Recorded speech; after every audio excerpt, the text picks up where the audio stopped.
और भारतीय रेलवे ने पारदर्शिता बढ़ाने और दुरुपयोग को रोकने के लिए तत्काल टिकट बुकिंग के लिए नए नियम लागू किए हैं। 1 जुलाई 2025 से ऑनलाइन बुकिंग के लिए आधार प्रमाणीकरण अनिवार्य होगा, जबकि 15 जुलाई से OTP सत्यापन की आवश्यकता होगी। हमने मुंबई करों से बात की, जो इस पहल का स्वागत कर रहे हैं। प्रवासियों के भलाई को ध्यान में रखते हुए हाल ही में तत्काल बुकिंग प्रणाली में कुछ बदलाव किए गए हैं। ये सारे बदलाव जो हैं वो 1 जुलाई 2025 से लागू होंगे।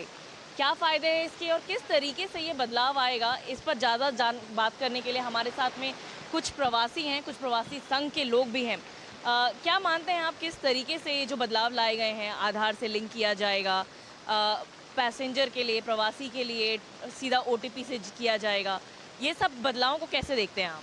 प्राइम मिनिस्टर ने जो बदलाव किया है, सामान्य पब्लिक, जनरल पब्लिक जो है, उनके लिए बहुत अच्छा हुआ है, बहुत अच्छा हुआ है।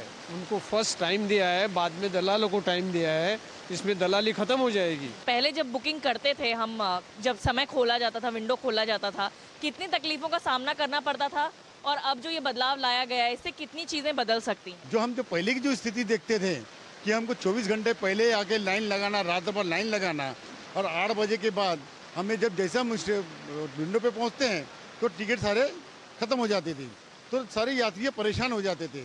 तो निश्चित रूप से यह जो निर्णय 1 जुलाई से सरकार ने लाई है, इससे दलालों से मुक्ति मिलेगी।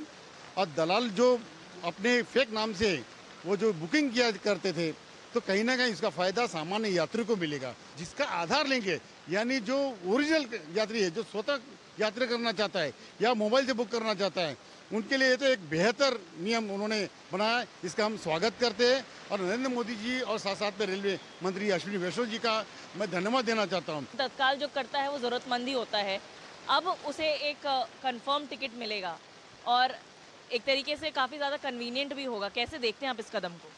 ये जो निर्णय लिया है बहुत ही बढ़िया निर्णय है, वो यात्रियों के लाभ में ज़्यादा होता है।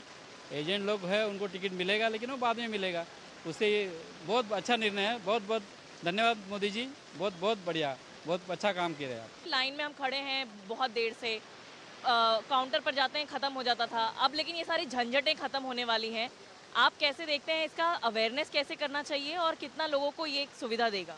रेल विभाग का ये जो निर्णय है वो स्वागत योग्य है कि इंडिविजुअल यूज़र को टिकट मिलेगा अगर आधार लिंक है उसका, तो ही जो इनलीगल है उनका ID नहीं बनेगा, अब तो इंडिविजुअल यूज़र को फ़ायदा होगा उससे। पहले क्या होता था कि इंडिविजुअल यूज़र अगर बुक करता तो पेमेंट वगैरह में इतना टाइम जाता कि टिकट वेटिंग ही आता था। अब आशा है कि इससे सुधार होगा तो हमें फ़ायदा ही होगा इंडिविजुअल यूज़र को। जो पब्लिक है, प्रवासी है, वो मानती हैं कि इससे काफ़ी ज़्यादा चीज़ें बदलने वाली हैं। और जैसा ये भी बता भी रहे थे कि एक इंडिविजुअल जब बुकिंग करने जाता था कि पेमेंट में ही जो प्रोसेस लगता था उसमें टिकट बंद हो जाती थी, ख़त्म हो जाती थी।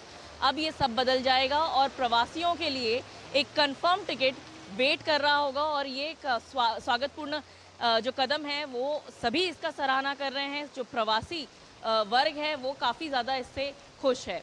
कैमरा पर्सन स्वप्निल के साथ श्यामा मिश्रा, DD न्यूज़, मुंबई। अप्रैल से यात्रा करना चाहते हैं परिवार के साथ